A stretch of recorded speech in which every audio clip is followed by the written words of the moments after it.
India 360 update చూద్దాం. ఎవరైనా ఎక్కువ పని చేస్తే గాడిదలా చాకరీ చేస్తున్నామని అంటూ ఉంటాం. ఏదైనా వెదవ పని చేస్తే ఒరే గాడిద అంటూ తిట్టడం కూడా వింటూ ఉంటాం. గతంలో గాడిద అంటే చాలా మందికి చులకన భావన ఉండేది. ప్రతిదానికి గాడిదను ఆధారంగా చేసుకుని తిట్టేవారు. ఈ గాడిద ఎంత విలువైందో చైనాను చూస్తే తెలుస్తుంది. ఇప్పటికే గాడిద పాల వ్యాపారం మన దేశంలో కూడా ఊపందుకుంది. అయితే సౌందర్య ఉత్పత్తుల కోసం కూడా డ్రాగన్ కంట్రీ ఏటా లక్షలాది గాడిదలను కొనుగోలు చేసేందుకు తీవ్రంగా ప్రయత్నిస్తోంది. గతంలో గాడిదలను పలు దేశాల నుంచి కొనుగోలు చేసేది.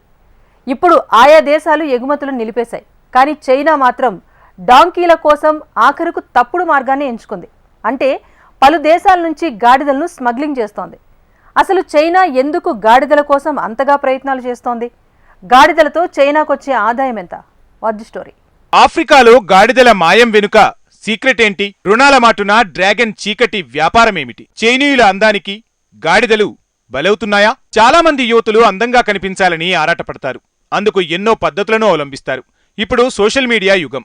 ఏది అందాన్ని రెట్టింపు చేస్తుందోనని సోషల్ మీడియాలో ఓ వీడియో చేస్తే దానికోసం యువతులు ఎగబడుతున్నారు. ఇలాంటి ట్రెండ్ మన దేశంలో కంటే చైనాలోనే ఎక్కువగా ఉంది. మగువల అందాన్ని గాడిద పాలు రెట్టింపు చేస్తాయని కొందరు సైంటిస్టులు చెప్పారు.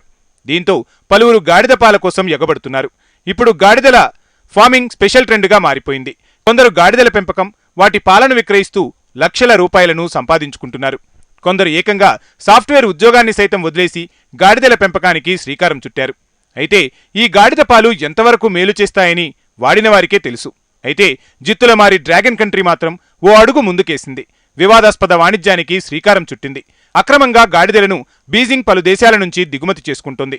నిజానికి చర్మ సౌందర్యానికి అవసరమైన ఔషధాన్ని తయారు చేసేందుకు ఏటా లక్షల గాడిదలను బీజింగ్ చంపుతోంది.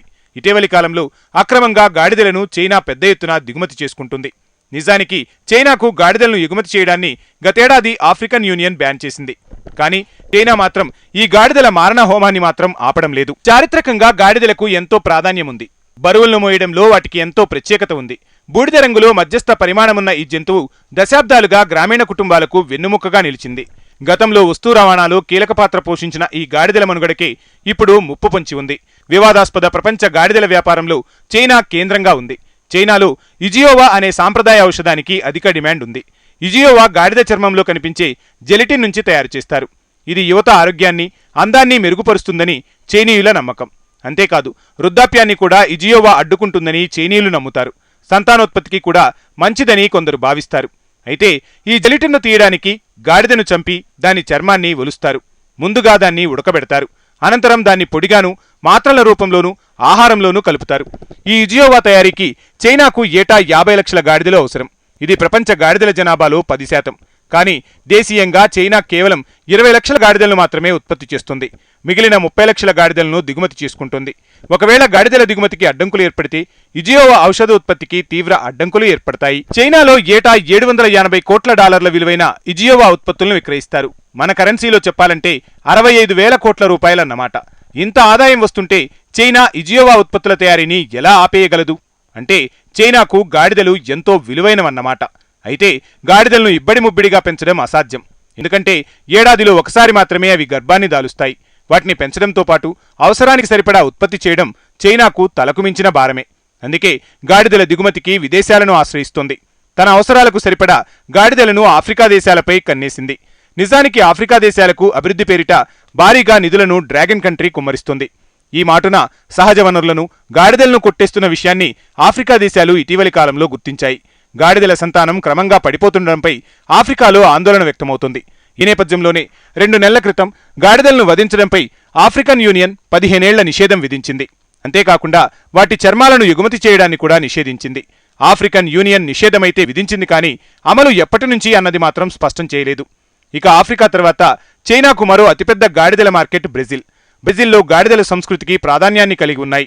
చైనాకు గాడిదలను ఎగుమతి చేయడంపై పునరాలోచనలో పడింది బ్రెజిల్. టాంజానియా, ఐవరీకోస్ట్ వంటి దేశాలు కొన్నాళ్ల క్రితమే గాడిద చర్మ వ్యాపారాలను నిషేధించాయి. కెన్యాలో చైనాకు చెందిన 4 గాడిద స్లాటర్ హౌజులు మూసివేయబడ్డాయి. ఆయా దేశాల్లో గాడిదల చర్మాలు, వాటి ఎగుమతులపై నిషేధం విధించడంతో డ్రాగన్ కంట్రీ స్మగ్లింగ్కు కూడా సిద్ధమైంది. ఇజియోవా వ్యాపారం కొనసాగాలంటే చైనాకు గాడిదలు అవసరం. అందుకే గాడిదలపై ఆధారపడి జీవిస్తున్న పేదల నుంచి చైనా దొంగిలిస్తుంది. గాడిదలను అక్రమంగా చైనాకు తరలించుకెళ్తోంది. ఎక్కువగా ఆఫ్రికాలోని గ్రామీణ ప్రాంతాల్లోని ప్రజలకు గాడిదలు చాలా కీలకమైనవి. ఎక్కువగా రైతుల నుంచి ఈ గాడిదలను దొంగిలించి పలువురు ఆఫ్రికా నుంచి కొన్ని ముఠాలు చైనాకు ఎగుమతి చేస్తున్నాయి. ఏటా డ్రాగన్ కంట్రీ 30 లక్షలకు పైగా గాడిదలను స్మగ్లింగ్ ద్వారా సమకూర్చుకుంటుంది. చైనా కారణంగా ఆఫ్రికాలో గాడిదలకు విపరీతంగా డిమాండ్ పెరిగింది. మరోవైపు గాడిదల అపహరణ కూడా ఎక్కువైంది. నిజానికి ప్రపంచంలోని గాడిదల్లో 3/2 వంతులు ఆఫ్రికా దేశాల్లోనే ఉన్నాయి. సుమారు 5,30,00,000 మేర గాడిదలు ఆఫ్రికాలో ఉన్నట్లు సమాచారం. 2016 నుంచి 2019 మధ్య కాలంలో సగం గాడిదలు చర్మ వ్యాపారం కోసం వధించినట్టు తెలుస్తోంది. నిజానికి ఇజియోవా తయారీదారులు మొదట్లో చైనాలోని గాడిదలతోనే ఔషధాన్ని ఉత్పత్తి చేసేవారు. కానీ చైనాలో గాడిదల కొరత ఎక్కువైంది. 1990లో 1,10,00,000 గాడిదలు చైనాలో ఉండేవి. అవి కాస్త 2021 నాటికి 20 లక్షలకు పడిపోయాయి. దీంతో గాడిదల చర్మం కోసం ఇజియోవా సంస్థలు ఇతర దేశాలపై దృష్టి సారించాయి. అందుకు ఆఫ్రికా, దక్షిణ అమెరికాతో పాటు ఆస్ట్రేలియా, పాకిస్తాన్ దేశాల్లో స్లాటర్ హౌజులను ఏర్పాటు చేశాయి. అయితే ఆయా దేశాలు ఇప్పుడిప్పుడే కళ్లు తెరుచుకుంటున్నాయి. చైనా అందాల పరిశ్రమకు తమ దేశాల్లోని గాడిదలు బలవుతున్నాయని గ్రహిస్తున్నాయి. జంతు హక్కుల కార్యకర్తలు, ప్రచారకులు డాంకీ చర్మ వ్యాపారానికి వ్యతిరేకంగా నిరసనలు వ్యక్తం చేస్తున్నారు. ఆఫ్రికా అంతటా గాడిదల సంఖ్య తగ్గిపోవడంపై సోషల్ మీడియాలోనూ తీవ్ర ఆగ్రహం వ్యక్తమవుతోంది. ఆయా దేశాల్లోని డాంకీ స్లాటర్ హౌజులను మూసివేయాలని, గాడిదల వ్యాపారంపై నిషేధం విధించాలని పెద్ద ఎత్తున డిమాండ్లు వినిపిస్తున్నాయి. ఆఫ్రికాలో చిన్న తరహా రైతులకు జీవనాధారంగా మారిన గాడిదలు అపహరణపై తీవ్ర ఆందోళన వ్యక్తమవుతున్నాయి. నిజానికి గాడిదలు రైతులకు చాలా అనుకూలమైనవి. నీరు లేకుండా బరువులను మోస్తూ 24 గంటల పాటు ఇవి ప్రయాణించగలవు. కానీ తగ్గిపోతున్న గాడిదల సంఖ్యతో రైతులు ఆందోళన చెందుతున్నారు. తమకు జీవనాధారంగా మారిన గాడిదలను స్మగ్లింగ్ చేయకుండా రక్షించాలని ఆఫ్రికన్ రైతులు డిమాండ్ చేస్తున్నారు. ఒకవేళ ఆఫ్రికా దేశాలు గాడిదలు అక్రమ రవాణా, చర్మం విక్రయాలను పకడ్బందీగా బ్యాన్ చేస్తే మాత్రం చైనాకు కష్టాలు తప్పేటట్టు లేవు. ఎందుకంటే ఇప్పటికే డ్రాగన్ ఆర్థిక వ్యవస్థ నష్టాల ఊబిలో కూరుకుపోతోంది. ఇన్నాళ్లు అక్రమంగా యథేచ్ఛగా సాగించిన గాడిదల అక్రమ రవాణాతో సహా చైనా చేస్తున్న ఘోరాలను ఆయా దేశాలు ఇప్పుడిప్పుడే గుర్తిస్తున్నాయి. దీంతో చైనాకు ఎంత దూరంగా ఉంటే అంత మంచిదని భావిస్తున్నాయి పలు దేశాలు. చైనాతో ఇక ముందు రుణాలను కూడా తీసుకోకూడదని నిశ్చయించుకుంటున్నాయి. అందుకు శ్రీలంక, పాకిస్తాన్ ఆర్థిక సంక్షోభాలు ఆయా దేశాలకు గుణపాఠాలను నేర్పుతున్నాయి.